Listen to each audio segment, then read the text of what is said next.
Rajin lakukan ini, pemuda buta miskin nikahi gadis tercantik dan kaya lewat mimpi. Bila berbicara tentang cinta, semua orang tentu memiliki cinta. Karena itu, Tuhan sudah menciptakan manusia dengan jodohnya masing-masing. Seperti kisah nyata yang diceritakan oleh Ustaz Khalid Basalamah berikut yang terjadi di Timur Tengah. Ustaz Khalid Basalamah menceritakan bagaimana seseorang dipertemukan dengan jodohnya. Jodoh selalu menarik dibahas. Semua orang berharap mendapatkan jodoh yang terbaik dalam hidupnya. Pasangan yang sempurna dan bisa membawa kebaikan. Seperti kisah berikut ini, seorang lelaki buta mendapatkan jodoh lewat mimpi.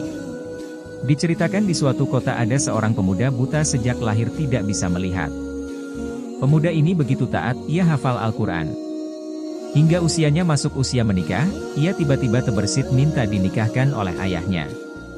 Pemuda buta, ayah umurku sudah dewasa, carikanlah aku istri karena aku ingin menikah. Ayahnya, wahai anakku, kau ingin menikah dengan siapa? Kondisimu buta, kita keluarga miskin. Siapa yang ingin mendapatkan mantu dari keluarga kita? Pemuda buta, tapi aku ingin menikah ayah. Ayahnya, baiklah, nanti ayah usaha carikan anakku. Pemuda buta itu diam, dia tidak membantah. Namun di dalam hatinya begitu kuat, dia benar-benar ingin menikah. Setiap hari ia berdoa. Tahukah doanya bagaimana? Pemuda buta itu berdoa, ya Allah karuniakan saya wanita di Yaman, yang paling cantik, paling pintar, paling kaya. Doanya yang ia lantunkan setiap hari selama sebulan. Begitulah kisahnya dan itu kisah nyata. Di hari ke-30 tepat sebulan ia berdoa. Pemuda ini tidur dan dalam tidurnya ia bermimpi. Di dalam mimpi itu ada yang mengatakan padanya jika ia akan mendapatkan jodoh. Wanita yang akan menjadi jodohnya merupakan seorang wanita dari kota sebelah, anak seorang tokoh masyarakat bernama Fulan. Saat subuh ia pergi ke masjid bersama ayahnya. Usai salat subuh saat berjalan, ia bertanya pada ayahnya. Pemuda buta, ayah apakah benar ada kota lain di sebelah kota kita? Karena dia buta dan tidak tahu hal itu sejak kecil. Ayahnya, iya ada. Pemuda buta, ayah, apakah di kota sebelah ada seorang bernama ini? Ayahnya, iya benar dan Fulan itu seorang tokoh terkemuka di kota tersebut. Pemuda buta, ayah apakah benar, Fulan itu memiliki anak seorang Fulana? Ayahnya, iya benar anakku dia memiliki anak seorang wanita yang terkenal akan kecantikannya. Pemuda buta, ayah nikahkan aku dengan dia.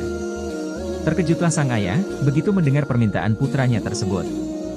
Ayahnya, astaga, anakku apa kamu gak ngaca? Dia orang paling kaya, terhormat. Anaknya cantik. Pemuda buta, ayah saya mendapatkan petunjuk itu dari mimpi. Saya tidak pernah tahu kota sebelah apalagi tentang Fulana binti Fulan itu. Ayahnya, baiklah anakku. Kita akan coba. Tentu ini merupakan pertaruhan nama keluarga, karena bisa jadi ditolak.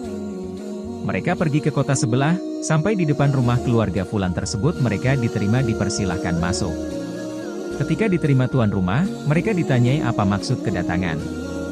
Ayah pemuda buta sambil hati-hati mengatakan, jika ia memiliki anak buta namun hafal Al-Quran dan beberapa kebaikan lain yang ucapkan. Namun anaknya minta menikah dengan anak tuan rumah, ucap ayahnya dengan sebaik mungkin. Tuan rumah terdiam sejenak, dan tak disangka ia mengatakan menerima lamaran tersebut.